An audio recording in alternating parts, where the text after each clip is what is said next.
We're visiting room 10 to see an exhibit on courtesy.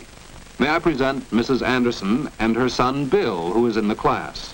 They too have come to watch to see if the people actually display courtesy. Watch how Pete and Marion act as host and hostess. They know that courtesy means showing respect, thinking of the other person, real friendliness. When Pete mentions the neat job Bill did on the exhibit, Bill is pleased. That's courtesy at work.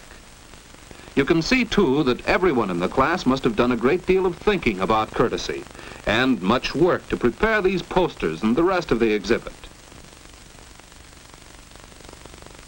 Bill is especially proud of his part in the exhibit. The artwork on this large poster, ways to show that we are thinking of other people. We help to make our meetings with other people courteous by using such words as please. Whenever we ask for anything, it shows our friendliness and courtesy if we ask with please. On the other hand, thank you is a simple way to repay those who do things for you. Another expression we need all the time is excuse me. It lets other people know that you are thinking of them when you say, excuse me. Still, another way to smooth your meetings with other people is, may I? If you must interrupt, 2 words will show that you mean well. Simply, may I? Notice how pleasant and thoughtful Mrs. Anderson is as she expresses interest in Bill's ideas on the poster.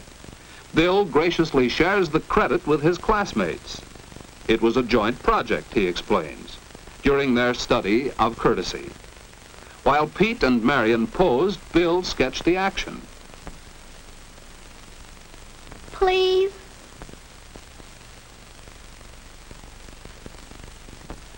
With that sketch finished, ready for final artwork, Pete got ready to play the guest for the next pose.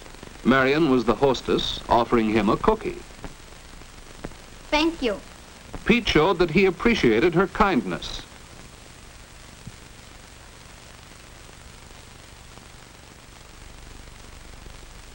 For the next demonstration, they needed another chair to make a sofa, and they needed a telephone. Joan played the other girl in conversation with Marion. Marion had to interrupt to answer the phone. Please excuse me. She was pleasant and courteous as she excused herself. In the next pose, Marion had something important to say, or else she wouldn't have interrupted. May I? Marion is considerate of her friends. Besides these examples of courtesy, there are others. For instance, Mrs. Anderson's way of constructive suggestion. And notice how Bill begins his reply. It's really quite good, Bill. But don't you think these courteous ways can be used in more than just these 4 situations? Oh, yes, you're right, Mother. That's why we put the captions on the poster. We need them all the time. Yes, we do need these simple expressions all the time to show that we are thinking of the other person. On the table is a scrapbook, especially prepared for the exhibit. It also showed consideration of the other person. The exact form of an invitation letter may vary, but this is an example. Dear parents, an exhibit of our schoolwork and courtesy will be held in room 10 of the Sunnyside School on May 29th from 7:30 to 9 p.m. We hope you can come. Your friends, the class of room 10. Notice the details about place, date, and time, as well as a few words of cordial invitation. This type of invitation needs no acceptance, but the class prepared an example of one for their scrapbook. Dear friends, we thank you very much for the invitation to your exhibit in room 10 of the Sunnyside School on May 29 from 7:30 to 9 p.m. We shall be pleased to see your work on courtesy. Sincerely yours, your parents. A letter of acceptance shows all the same details to be sure they are correct.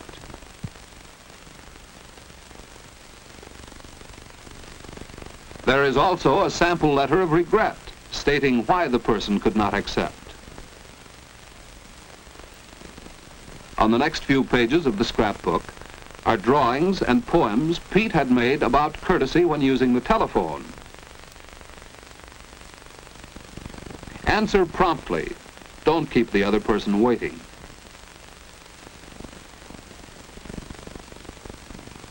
Friendliness is one of the main parts of courtesy.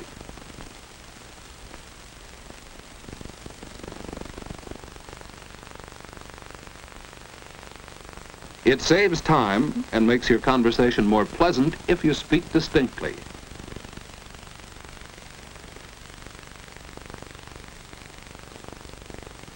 It's courteous to be brief. Someone else may want to use the telephone. So much for the scrapbook. Over here is a poster that another student made. Be a good listener. It pleases the speaker to know you are really interested in him. And then, too, you can learn much by listening carefully. Mrs. Anderson is being a good listener now, isn't she? And then there's the matter of introductions. How will Bill introduce his mother and his teacher? Mother, may I present Miss Barton, our teacher? See how Bill shows respect to his mother by mentioning her first. Because she is the older woman, he presents Miss Barton to her. And he helps their conversation get started by explaining who Miss Barton is. It's so nice to meet you, Mrs. Anderson. Bill has told me how much he enjoys your class. He's learned so much about courtesy. How did you teach him to make such a polite introduction? Perhaps Bill should explain that, Mrs. Anderson. Well, in our practice in class, we learned that introducing people was just a matter of showing respect. Marion, I'd like to introduce my friend Pete. Bill mentioned the girl's name first and showed respect by presenting the boy to her. You can mention either name first with two boys of the same age. Bill, this is Pete. Pete Dalton, Bill Anderson. How do you do, Bill? Hello, Pete.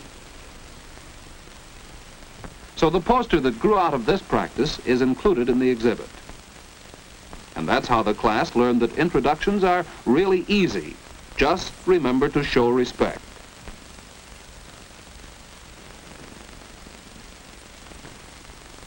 Besides showing respect, your introductions can help the conversation to begin. Notice how Bill's mother introduces her friends, Mr. and Mrs. Hall. Mrs. Hall, this is Miss Barton, the teacher in this room. Mrs. Hall is Joan Hall's mother. Miss Barton, as hostess, offers her hand.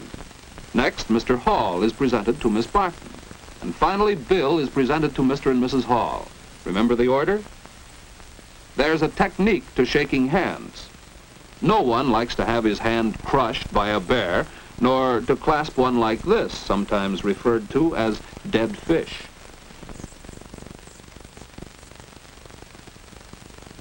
And so the introductions have been completed, and the group settles down to friendly conversation. Well, it's time to go now. What have you seen here?